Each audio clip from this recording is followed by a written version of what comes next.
오키도키.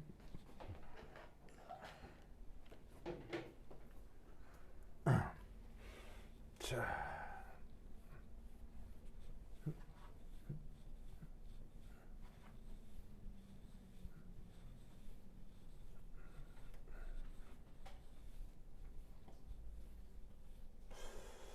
그다음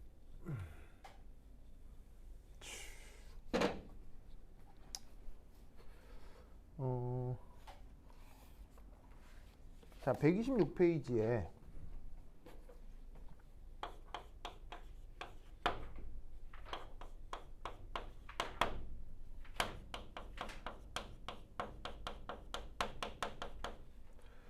자, 전이금속의 전자배치.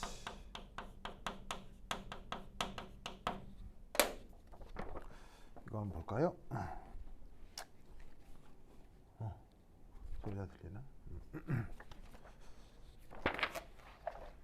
자, 여기서 보면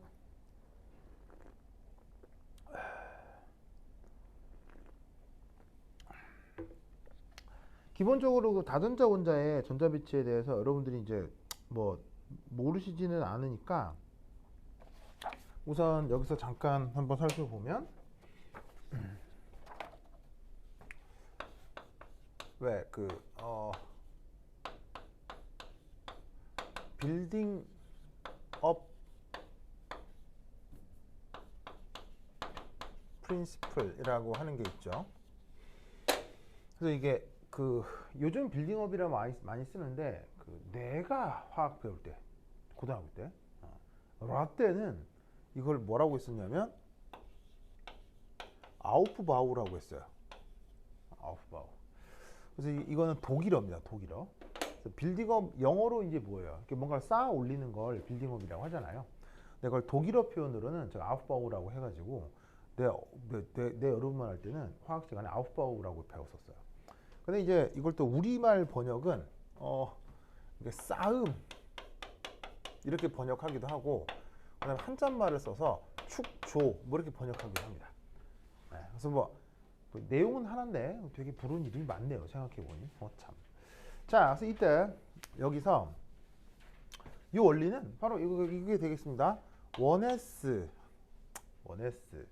그다음 2s 2p 3s 3p 3d 4s 4p 4d 4f 5s 5p 5d 5f 5g 6s 6p 뭐 등등등 해서 전자배치를 어떻게 하라는 얘기죠? 바로 이제 다전자 원자의 전자배치 같은 경우 요렇게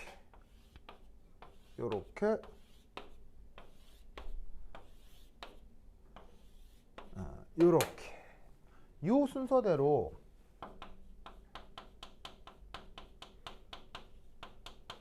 다전자 원자의 전자배치를 해라 이렇게 나오잖아요. 그럼 이제 다전자 원자의 전자배치에 이런 빌딩업 프린시플이 있기 전에 다전자 원자의 껍질 모형, 유액전화, 가림 효과 등등등의 모든 효과가 다 이제 있고, 그게 이제 농축이 된 게 바로 이 빌딩업 프린시플일 거란 얘기지. 그래서 옥스토비 책을 찾으면 그 중간 과정에 대한 설명이 꽤 나와요.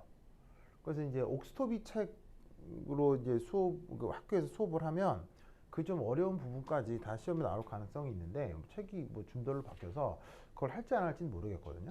만약에 이제 그 학기 중에 수업하는데 선생님이 좀 어려운 얘기를 하면 그때 내가 또 이렇게 다시 보충 설명을 하던가 하도록 하겠습니다. 근데 지금은 이 다전자 원자의 빌딩업 프린시플 이용해서 전자배치만 할 수 있으면 된다 이렇게 생각이 되네요. 자, 그래서 이때 여기서 이제 여러분들이 좀 알아야 될 게 5.2에 바로 요거 4주기 전이금속 전자배치 요걸 하나 얘기해 보도록 하겠습니다. 자, 그러면 4주기 전이금속 전자배치가 누구냐면, 자, 예를 들어서 이겁니다. 21번에 스캔듐이라고 한 녀석이에요. 그럼 전자 21개에 대한 전자배치를 여러분 써볼 수 있을까요? 자, 바로 이렇게 되겠죠. 전자가 21개니까 자, 1s 오비탈에는 전자가 2개, 2s에는 2개, 2p에는 6개, 그리고 3s에는 2개, 3p에는 6개 이렇게 되죠. 자, 그래서 여기까지 딱 더하면 다 몇 개가 되는 거예요? 18개가 된단 말이에요. 18개니까 3개를 더 더해야 되겠죠. 그럼 여기 잘 보시면 3p 다음에 전자가 어디 채워지냐면 3p 다음에 전자가 4s에 채워지죠. 3p 다음 4s. 보이세요? 3p 다음 4s? 그러면 이때 여기서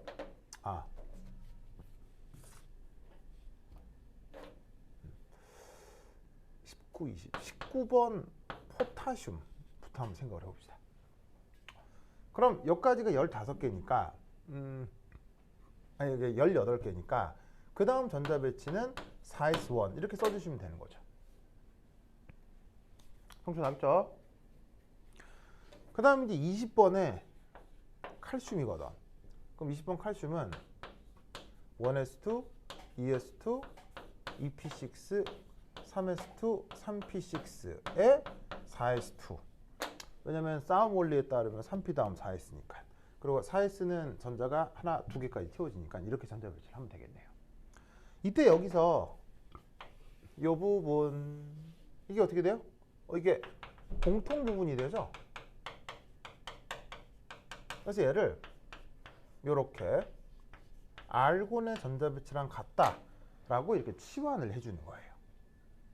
그래서 이 앞에 공통 부분은 이렇게 비열성 기체의 전자 배치라고 써주시고 거기에 4s1, 4s2라고 이렇게 이제 써주시면 되는데 여기 이제 그 전이 원소 아닌 전형 원소의 전자 배치고 드디어 이제 전이 금속의 전자 배치가 된다고 하면 그게 이제 21번 스캔듐부터인데 그러면 21번의 스캔듐이니까 18개까지 전자는 알곤 전자 배치랑 똑같겠죠? 그런 다음에 여기에 전자 배치를 쓸 때 4s에다 채워졌으니까 다음 3D로 들어가야 될 거 아니에요.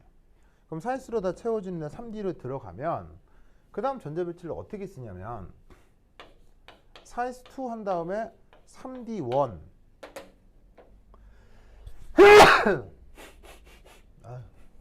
이렇게 쓸 수도 있고요. 3d1하고 4s2 이렇게 표기할 수도 있다 이런 말이에요.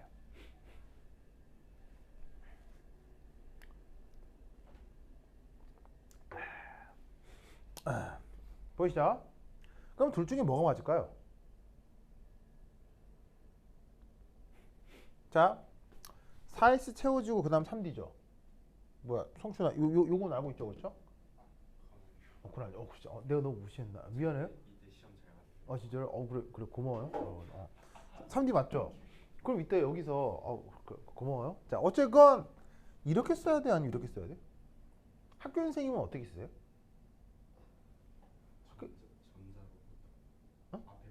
이걸로 쓰세요? 요걸로 쓰세요? 그렇구나. 알겠습니다. 이게 어떻게 이렇게 돼 있냐면 요거는 하이탑 이렇게 돼 있고요. 그리고 줌달에 이렇게 돼 있어요. 줌달에 이렇게 돼 있고요. 그 다음에 요거는 옥스토비 책에도 이렇게 돼 있고 그 다음에 휴이라고 하는 사람의 책에도 이렇게 돼 있고 그 다음에 애킨스라고 하는 사람 책에도 이렇게 돼 있어요. 그리고 이제 또 어디도 이렇게 돼 있냐면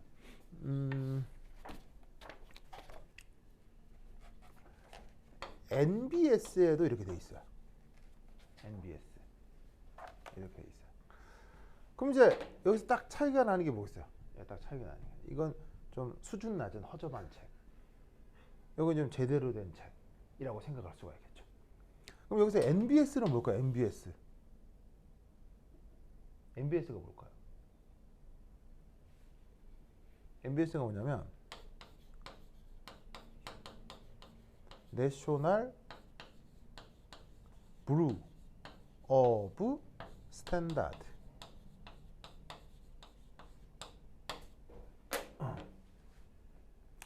우리말로 번역하면 국립 표준청 에서 이렇게 규정하고 있어요. 그럼 여기서 국립은 어느 나라 국립? 국립은 어느 나라 국립? 바로 미국 형님이신 거죠. 무슨 말 알겠죠? 설마 우리나라가 세금까지 들어서 저런 걸 하겠냐는 거예요. 알겠죠? 알겠죠? 그러면 우리나라는 전형적인 친미 아니면 친일 국가잖아요. 우리나라는 뭐 친일 아닌 친미잖아. 그러면 미국 형님 이렇게 하시는데 어떻게 해야 되겠어? 당연히 따라야죠. 성실은 어떻게 생각해요? 네, 그렇죠. 미국 형님이 하라고 하는데 우리나라 경제도 갖다 바칠 판인데 이것도 하나 안 따라 주시겠습니까? 무슨 말 알겠죠? 네, 그러니까 그게 미국이 중국 공격하잖아요. 경제로. 근데 미국이 되게 중국한테 경제 공격 어떻게 하는 줄 아세요? 다른 나라 시켜서 합니다. 다른 나라한테 중국 경제를 공격해라. 대표적으로 우리나라한테. 그러면서 미국은 중국한테 어떻게 하게? 중국한테 아주 도와줍니다. 뭐냐면 중국에서 미국으로 수출하는 물건 있죠. 관세를 낮췄어요. 관세를 낮춘다는 말 무슨 말인지 알겠어요? 더더욱 중국이 미국으로 수출을 그리고 미국이 수입을 잘하도록 만들어줬다는 얘기예요. 그러면서 명목상으로 중국의 경제를 공격하기 위해서 우리나라한테 시킨 거예요. 미국 대단하지 않습니까? 그럼 그럴 경우에 우리나라는 무조건 따라야 됩니까? 노 할 수도 있습니까?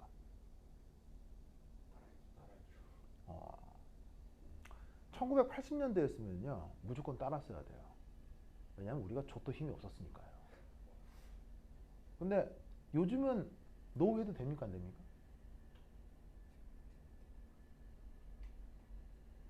자, 바이든이 사우디아라비아 갔죠. 왜 갔죠? 석유 때문에 갔거든요. 왜냐면 석유값이 오르잖아요. 석유값이 오르면 미국에서는 어떤 일이 벌어져요? 대통령이 당선이 안 돼요.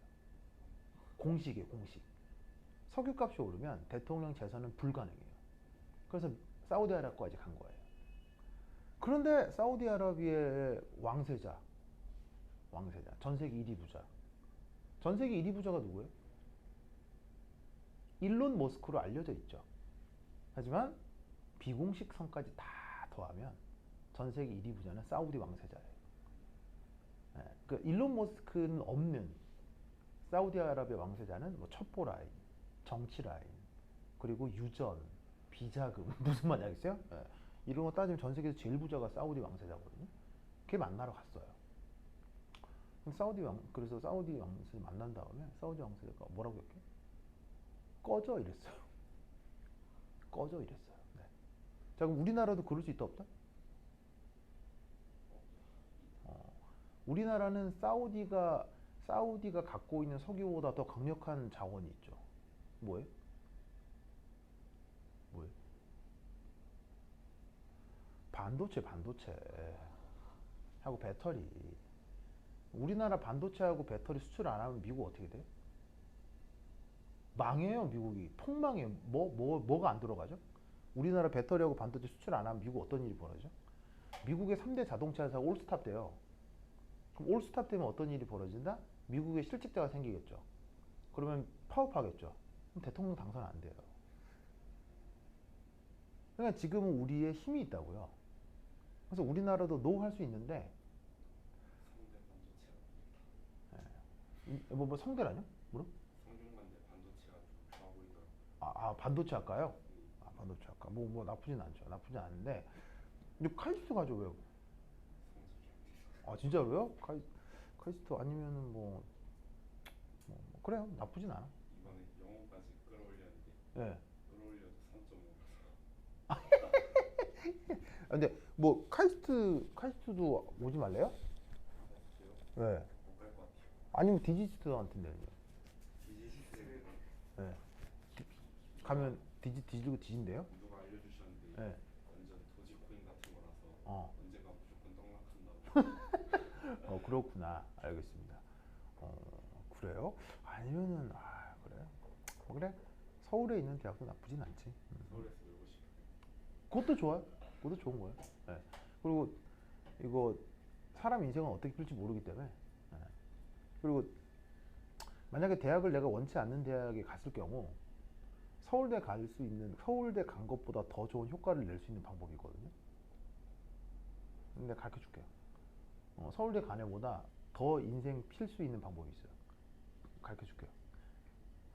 대신 약간 힘들 수는 있는데, 근데 뭐 그렇다고 해서 뭐 해병대 가서 지옥 훈련하는 것보단 쉬워요, 알겠죠? 네, 그런 것보다 쉬우니까 얘기해 줄게요. 나중에. 그럼 이제 나중에 대학 결정되고 나한테 카톡을 날리세요. 그럼 내가 약간 가이드라인을 드릴게요. 그러면 하버드, 스탠퍼드 나온 애보다 더 잘 나가게 해줄게요. 가르쳐 줄게요. 어쨌건. 예. 그러니까는 미쿡 형님이 이렇게 하시니까 이렇게 해야 될 거 아니에요? 그러니까 교재가 옥스토비로만 바뀌어도 화학투에서 이렇게 배운 게 일반하고 원에서 이렇게 바뀐다고요. 너무 웃기지 않습니까? 예. 참, 우리나라 교육은 왜 있다고는 모르겠어요. 네. 뭐 하여튼 그렇다. 그래서 이번에도 선생님 취향을 따르시면 돼야겠죠? 네, 이제 뭐냐면 이게 결론은 취향에 따라.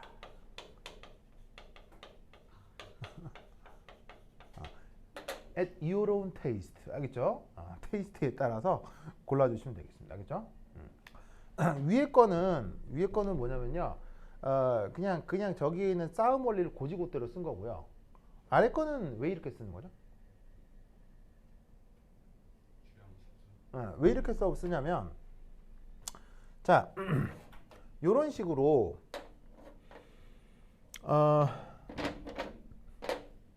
3D보다 4S의 전자가 먼저 채워지는 이유는 뭐예요? 3D보다 4S에 먼저 채워진 전자의 유효 핵전하가 감소하기 때문이에요. 증가하기 때문이에요. 그래서 유효 핵전하가 커지면 더 인력 커지고 좋잖아요. 그래서 어떻게 했냐면 전자가 뭐냐면은 4s 오비탈에 채워지는 게 에너지적으로 더 우세할 수 있다고요.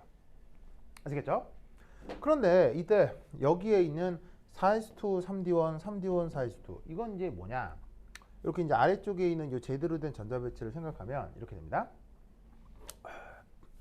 3D 전자가 어떻게 되냐면 4s보다 핵에 더 가깝습니다.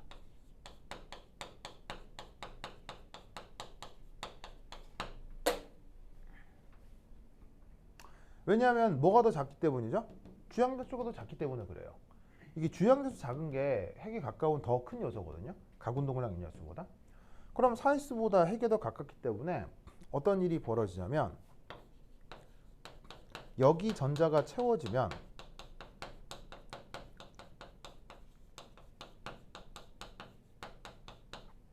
(4s에) 대한 가리움이 나타납니다.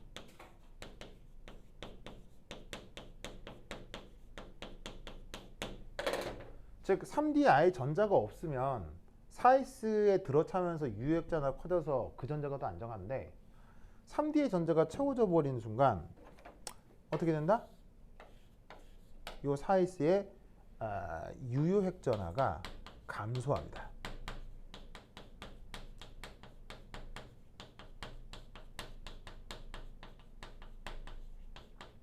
그리고 에너지 중위가 상승해요.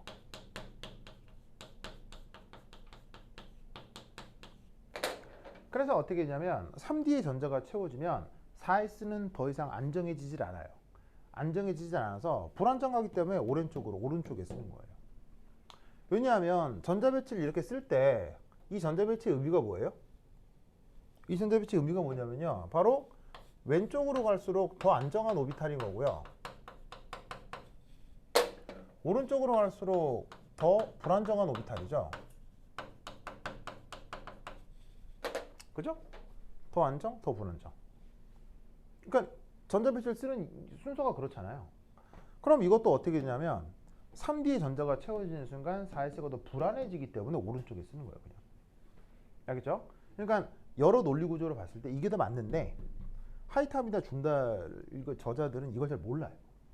잘 몰라서 그냥 이렇게 쓰는 거예요. 왜냐하면 몰라도 그냥 돈을 잘 버니까 돈 잘 벌고 부자니까 여기 쓰는 거예요. 무슨 말인지 알겠어요?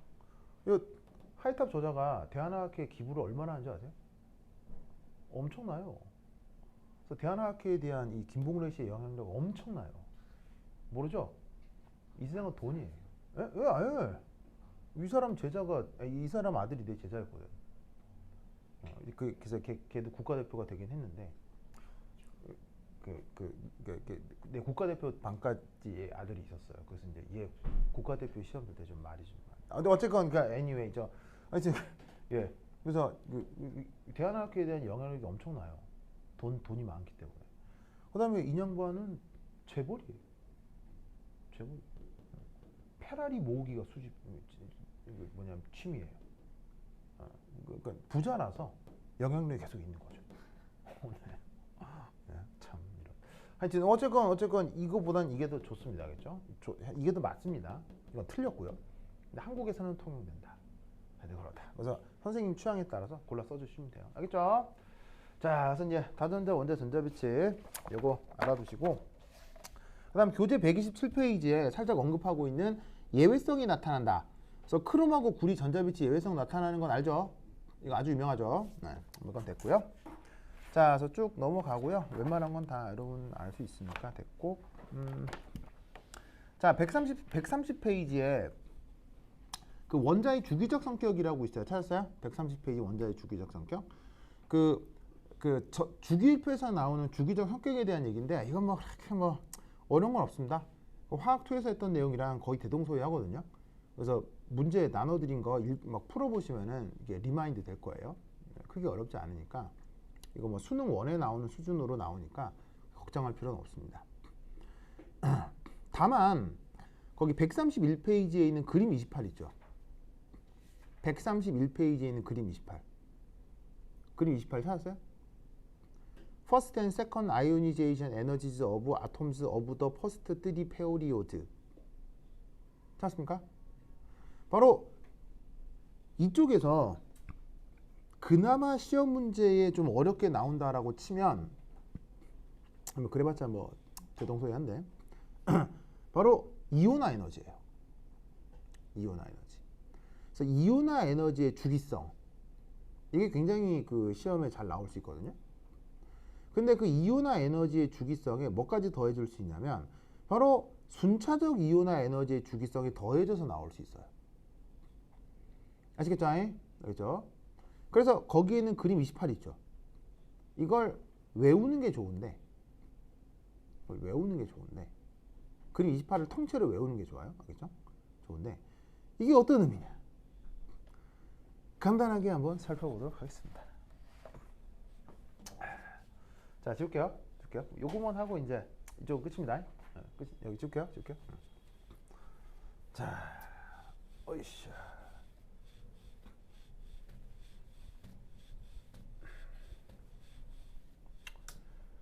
아이고.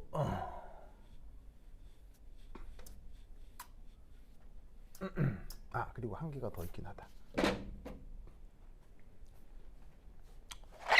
아이고 소리야. 6. 원자의 주기적 성격.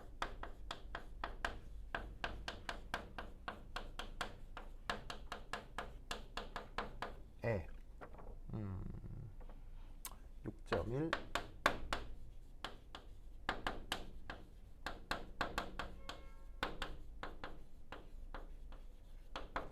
자, 우리말 번역 이온화 에너지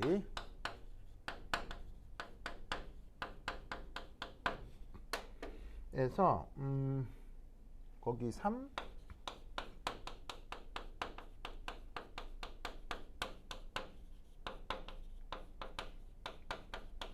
순차적 이온화 에너지라고 하는 부분이 나옵니다.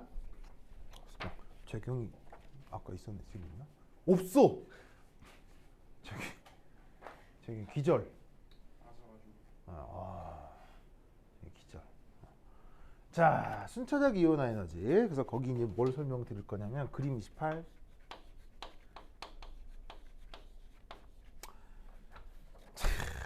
그래서 이때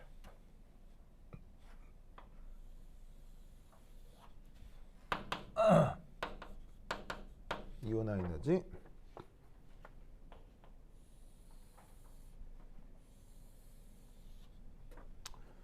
자, 그래서 1, 2, 3, 4, 5, 6, 7, 8, 9, 10, 11, 12, 13, 14, 15, 16, 17, 18. 그래서 이제 원자 번호. 자, 그래서 원자 번호 1번 누구? 원자 번호 1번 누구? 수소. 2번 누구? 힐륨. 그리고 8번 누구? 뭐 니온. 18번 누구? 8번이에요. 10번이 니온. 바보 아니야? 자, 그다음에 18번 누구? 알곤. 그래서 원자 번호 1번부터 18번까지 무슨 말 알겠죠? 쭉 나와 있습니다. 그래서 Y 축은 이온화 에너지고요. 자, 이온화 에너지인데 이때 이 이온화 에너지가 어떻게 표현되느냐? 바로 수소 같은 경우 이온화 에너지가 대략 이 정도라고 쳤을 때 힐륨이 될 때 갑자기 급격하게 짱 하고 증가를 하죠. 그다음 리튬이 됐을 때 이런 식으로 푹 안정화가 된 이후에 자, 베릴륨, 붕소, 그다음에 탄소, 질소, 다시 산소, 그다음에 플로린, 그다음 니온. 다시 여기서 소듐, 그다음에 맥니지움, 얼루미늄, 실리콘, 그다음에 인, 팡, 염소, 알곤. 오케이.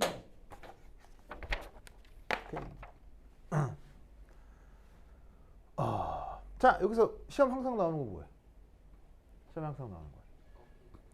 항상 나오는 거 세 가지가 있죠. 세 가지. 우선 첫 번째. 주기율표상에서 이게 이제 주기율표. 그래서 같은 주기에서는 요리 갈수록 이온화 에너지 커져요, 작아져? 기본적으로 커지잖아요. 그래서 어떻게? 커지잖아요. 알겠죠? 그 다음 같은 족에서는 아래로 내려갈수록 이온화 에너지 커져요, 작아져요? 작아지죠. 그래서 그건 어떻게 해결하시면 돼요? 자, 바로 이게 리튬이고요. 요게 소듐인데, 자, 수소, 리튬, 소듐 점점점 이온화 에너지 어떻게 되고 있어요? 이온화 에너지 줄어들고 있죠. 그래서 같은 일족에서 이온화 에너지가 점점 줄어들고 있는 걸 확인할 수 있죠. 그래서 같은 족에서는 원자 번호 커지면은 이온화 에너지 감소하고 같은 족에서는 증가하는데, 이거 말고 이제 시험에 가장 많이 나오는 게 바로 이거죠. 바로 여기에 있는 베릴륨 뽕쇼. 얘가 이제 몇 족이더라? 2족, 13족. 그리고 그게 여기에 있는 맥니지움, 얼루미늄도 2족, 13족에서 감소하죠. 감소하죠. 그 다음 또 어디서 감소하냐면 여기에 있는 질소산소.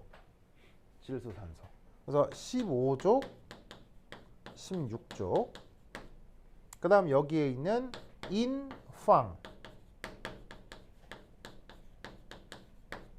여기서 두 군데에서 살짝 감소한다고요. 그래서 전반적으로 계속 같은 주기에선 원자 번호 커지면 증가가 맞는데 2족, 13족, 15족, 16족, 2족, 13족, 15족, 16족에서 살짝 감소하고 이유는 뭐로 설명해요? 전자배치로 설명을 하죠. 그래서 전자배치의 문제 때문에 살짝 이렇게 감소하는 거 시험에 아주 자주 나왔습니다. 여러분 학교 시험도 마찬가지고요. 알겠죠? 그런데 이제 여기서 뭘 알아야 되느냐? 얘는 예를 들어서 첫 번째 이온화 에너지입니다. 전자를 하나를 떼어낼 때 이온화 에너지라는 거죠. 알겠죠? 그러면 전자는 한 원자 안에 여러 개가 있을 수 있으니까 두 번째 이온화 에너지도 있을 수 있겠죠. 그럼 이때 여기에 있는 수소의 두 번째 이온화 에너지는 얼마일까요? 수소의 두 번째 이온화 에너지 있을 리가 없죠. 무슨 말이겠어요? 전자가 하나밖에 없으니까. 그러면 힐륨부터 두 번째 이온화 에너지가 있을 거란 말이야. 알겠죠? 그러면 힐륨부터 두 번째 이온화 에너지가 어떻게 표현되느냐? 요렇게 바로 짜잔. 그 다음 리튬에서 두 번째 이온화 에너지가 어떻게 되느냐? 완전 급격하게 증가합니다. 그리고 그 다음 베릴륨에서 그다음 베릴륨에서 대략 한 요 정도로 감소했다가 그 다음에 다시 여기서 보시다시피 요래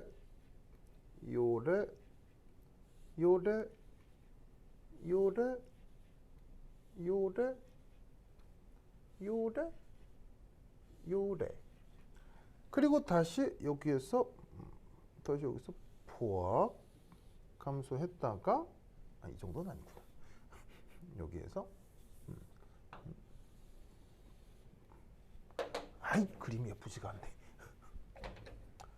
요 정도로 감소했다가 그 다음 다시 요래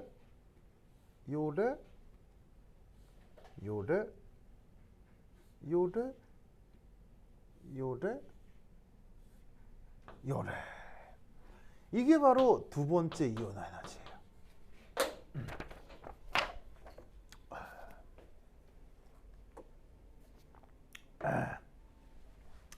보시죠. 자, 그럼 이 두 번째 이온화 에너지에서 우리는 이제 어떤 해석을 할 수 있냐면요. 자, 예를 들면 이 리튬 같은 걸 잘 보시면 이 리튬의 첫 번째 이온화 에너지는 어떤 전자 이온화예요? 요 놈은 바로 ES1의 이온화죠. 바로 리튬이 그 전자가 3개 있는데 1s2, ES1에 있는 전자 하나가 지금 이온화가 되는 거죠. 그런데 이때 갑자기 두 번째 이온화 에너지가 급격하게 커지는 이유는 뭐예요? 바로 1s2의 이온화가 일어나기 때문에 주양자 수가 바뀌면서 급격하게 이온화 에너지가 증가하고 있다고요. 알겠죠? 알겠죠? 그런 식으로 얘도 해석을 할 수가 있어요. 근데 재밌는 건 패턴이 굉장히 비슷해지는데 어떻게 비슷해지냐면 여기서부터 여기까지 패턴 있죠. 여기까지 패턴을 오른쪽으로 한 칸 옮긴 다음에 평행이동 시킨 다음에 위쪽으로 평행이동 시키면 똑같은 패턴이 나타나요. 무슨 말 알겠어요? 왜냐하면 여기서의 전자 배치가 그대로 반복될 거기 때문인 거죠. 전자 하나만큼의 차이만큼. 아시겠죠? 그래서 이때 여기서 시험 문제가 어떻게 나올 수도 있냐면 시험 문제가 이런 방식으로 나올 수도 있습니다. 자 보세요. 여기 원래 이온화 에너지에서 중요한 부분이 어디예요? 바로 요 부분하고 요 부분이죠. 감소하는 요 부분. 근데 여기서 시험 문제가 어떻게 나오기도 하냐면 이렇게 나오기도 해요. 그거 말이 생각이 안 난다. 왜 그거 있잖아요. 손으로 더듬어 보고 코끼리 코인지 알아보기 그런 거 있잖아요. 아니면 이런 거 있잖아요. 왜 TV 예능 같은 거 보면요. 유명한 연예인 사진인데 유명한 연예인 사진 눈만 보여주는 거야. 뭐 코만 보여주는 거야. 그리고 누군지 맞추는 거지. 저기 성춘이 그런 거 잘해요? 연예인 잘 몰라요? 그럼 성춘이는 그럼 뭐 누구 잘 알아요? 스포츠 스타? 옛날 가수들이요? 옛날 가수 누구요? 변진섭이라는 가수를 안다고요? 옛날 노래요? 어떤 기회로요? 어떤 기회로? 어쩌다가? 그냥 우연이에요? 아니면은 뭐 부모님의 영향이에요? 유튜브 보다가? 옛날 노래밖에 안 들어가. 진짜로요? 그렇죠. 왜냐면 옛날 게 요즘 새로울 수 있거든요. 예, 이게 이제 옛날 것이 다시 요즘은 새로운 것이 되기 때문에 그렇지. 어찌 보면 더 첨단일 수도 있는 거예요. 그게 다.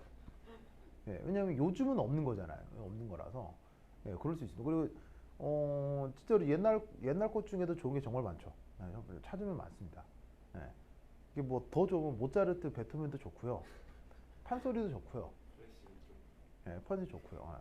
클래식도 그거 들으면 재밌어요. 대신 이야기를 알고 들어야 재밌어요. 그냥 들으면 아무런 의미가 없어요. 그냥 땡뽕땡뽕 하는 거예요.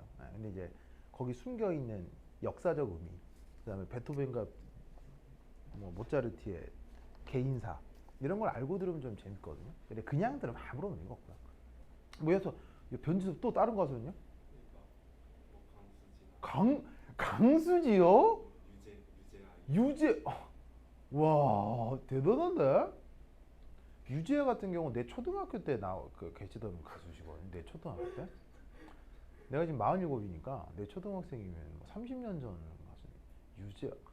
그 유재의 목소리는 참 절절하죠. 딱 노래 음반 하나 내고 돌아가셨는데 사고로 돌아가셨는데 하여튼 뭐 그래 알겠습니다. 그래요 어쩐지요. 자 좋습니다. 그래서 왜 이렇게 어떤 유명한 사람 사진 붙여놓고 눈만 보고 누군지 맞추기 이런 게임이 예능 프로 같은 데서 나오거든요. 이것도 시험 문제가 그렇게 나와요. 어떻게 되냐면요. 봐봐. 전체를 다 보여주면 뭐 이건 리튬의 첫 번째 이온이 두 번째 이렇게 되잖아. 근데 이때 어떻게 하냐면요. 어떻게 하냐면 딱 여기만 보여주는 거야. 여기만 보여주고 누구냐를 묻는 거야. 그리고 여기만 보여주는 거야. 그리고 누군지를 묻는 거야. 자 무슨 말이냐면 봐봐요. 만약에 다른 거 말고 요것만 딱 보여주면요. 요거. 그리고 요것만 딱 보여주면 어차피 증감하는 패턴 이렇게 잘 바꾸면 자 다른 거 됐고 봐봐. 리베 비만 딱 보여줬다고 쳐봐. 그리고 여기서도 이게 6번이 누구지? 6번 탄소. CNO만 딱 보여줬다고 쳐봐. 리베비 CNO만 딱 보여주면 다른 거 다 떼면 이게 리베비인지 CNO인지 알 수 있어 없어? 모르지. 근데 재미있는 건 리베비를 보여주는데 위에 걸 같이 보여주는 거야. CNO를 보는데 위에 걸 같이 보여주는 거야. 그럼 누군지 찾을 수 있다는 거지. 무슨 말 알겠어요? 그래서 이 그림을 외우는 게 중요하다고. 그러니까 뭐 리튬 같은 경우 2s1에서 1s2가 이게 이온화가 되니까 이온화 증가한다. 이게 좋은데 그림을 외우지 않으면 빨리 반응이 안 될 수 있거든요. 그래서 이 그림 전체를 외우는 게 좋은데 바로 이제 일부만 보고 맞추기 문제가 나오기 때문에 그래요. 그래서 하나 소개드리고 싶은 문제가 교재 맨 뒤쪽에 보면 연수 문제 21이라고 있을 거예요. 연수 문제 21. 연수 문제 21 찾았어요? 연수 문제 21 찾았어요? 나오죠? 이게 어디 나왔었냐면 미트 디트 기출이에요. 지금은 없어진 미트 디트 기출. 미트 디트. 예. 그 조국 전 장관 따님 때문에 정확하게는 검찰들 때문에 아주 유명해졌던 그 미트 디트. 네. 그러면 그 가르치는 강사들은 어떻게 해요? 강사들이라니? 그러니까 피트 가르치는 강사들은 더 이상 아, 시장이 없잖아요. 그래서 어떻게 했냐면 나는 이제 뭐냐면 대치동하고 뭐 이렇게 같이 하기 때문에 나는 상관이 없었는데요. 나는 상관이 없었는데 거기서 일타하는 사람도 있죠. 그 하는 사람들 뭐 지금 트럭 운전하시는 분도 있고요. 네. 그 다음에 뭐 이렇게 뭐 인테리어 하시는 분들도 있고요. 그 다음에 거기서 일타하시는 분들 중에 이제 부동산 업계로 가시는 분도 있어요. 그 부동산 강의 있잖아요. 에듀윌 뭐 이런데. 네. 그래서 이제 그쪽에서 이제 뭐냐면은 그 부동산 그 중개사 업무 시험을 다시 공부해서 강사가 되려고 했던 분들도 있어요. 근데 지금 어떻게 되는지 모르겠는데 나도 뭐 거기서 수업을 많이 오래 했기 때문에 그 옛날에는 그때 밝아가지고 그쪽에 잘 알았었는데 하여튼 뭐 그랬습니다. 네. 그래서 지금은 뭐 하여튼 그쪽 제일 잘 나간 게 메가였잖아요. 메가. 그래서 메가가 이제 학원 정리하고 막 뭐 그랬었죠. 나도 되게 오랫동안 근무했었는데 나중에 뭐 하여튼 뭐 나왔지. 하여튼 뭐 이게 들어온 걸 보기 싫어서 하다 나왔지. 하여튼 그렇습니다. 네. 하여튼 뭐 지금은 유명무실에 있긴 있거든요. 있긴 있는데 전국에 그 의대 한두 군데 정도만 이걸 반영해요. 그래서 이제 거의 뭐 유명무실해져 가지고 지금 뭐 하는데 여기 문제가 아주 좋아요, 사실은. 왜냐면 문제를 다 누가 내냐면 대안학회에서 내서 교수들이 의뢰받아가지고 내가지고 문제가 되게 좋아요. 그래서 객관식이긴 하지만 참 좋은 문제들이 많아서 알아두면 좋은 건데 그 중에 하나가 요 문제예요. 내가 얘기했죠. 연예인 눈만 보여주고 맞추기 문제. 뭐 이거 딱 이거냐, 딱 이거. 저기 무슨 말 나겠죠? 그러면 지금 이 연습 문제 20일에 나오는 얘는 어느 구간 얘기하는 거? 어느 구간? 요거 아니 그러니까 요거 구간 요거 알겠죠? 요 구간. 그래서 요 구간에서 요것만 딱 보여주는 거지. 요거하고 요것만 보여주는 거지. 그래서 얘하고 얘를 딱 보여준 거야. 이거하고 요거. 알겠죠? 그러면 누구라는 걸 알아맞혀야 돼? 아, 얘가 질소, 산소, 그 다음에 질소, 산소, 플로라이드. 요거를 요 패턴을 보고 맞춰야 된다고. 그게 예를 들어서 요 패턴은 또 달라요. 요 패턴은 보시다시피 이렇게 되거든. 보이세요? 그러니까 요 구간하고 요 구간이 패턴이 다르기 때문에 요 두 개를 비교해서 누군지를 알아낼 수 있다 이런 얘기죠. 무슨 말 알겠죠? 그래서 이제 이게 사실은 뭐 이거 화학투에서 이미 하는 내용인데 그나마 여기서 조금 약간 응용해서 낸다 하면 겨우 이 정도 알겠죠? 아니면은 완전히 그 다전자 원자 전자부치 모델에서 그 오비탈 이론에 대한 얘기를 해야 되는데 그건 준달책에 나오질 않기 때문에 이 정도만 하시면 충분하겠습니다. 됐죠? 오케이, 됐다. 그러면 원자 오비탈은 끝. 네, 옛날에 문제 그거 파일로 보내드린 적 있죠? 그거 싹 다 풀어보시고요. 그 다음은 이제 분자궤도 함수 이키마스. 자, 에모.